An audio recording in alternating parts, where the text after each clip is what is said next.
If man makes himself a worm, he must not complain when he is trodden upon. Meaning, if we actually always seek,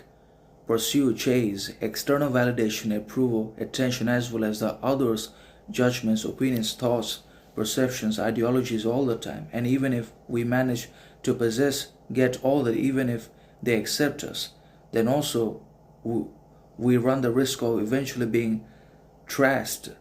and thrown out by the very people by whom we're accepted. Or because they're accepted does not mean we're going to be with them or they are going to keep us in their lives forever. And that's why in this scene it becomes fundamentally important for all of us that we focus upon our individual lives, that we focus, prioritize, and invest upon our individual personal development, growth, progress, learning, knowledge, wisdom, intelligence, character, sovereignty, virtue, individuality, and other qualities, and their attainment, cultivation all the time. Because once we become complete, whole, absolute individually,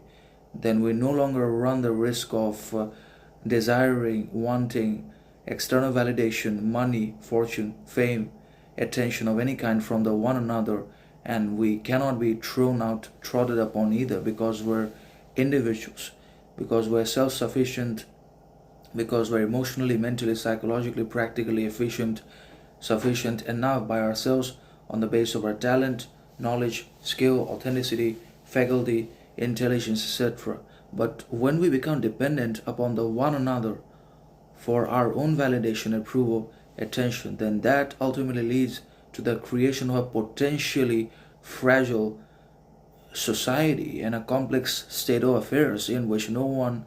has the mental muscle, no one has the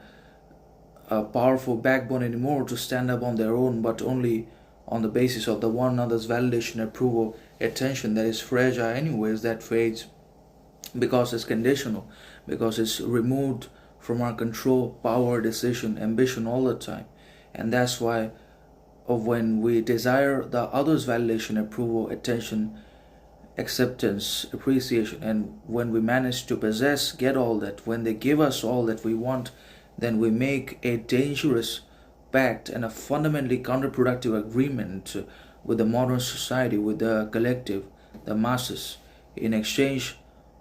for which we become their slaves, lackeys, and they enslave us in exchange for the validation they constantly provide us with to feed our ego. But we can strengthen our egos in solitude. We can attain, accomplish knowledge, degrees, wisdom, intelligence, virtue, talent, develop all that on our own by not seeking the other's validation as well, because we're not going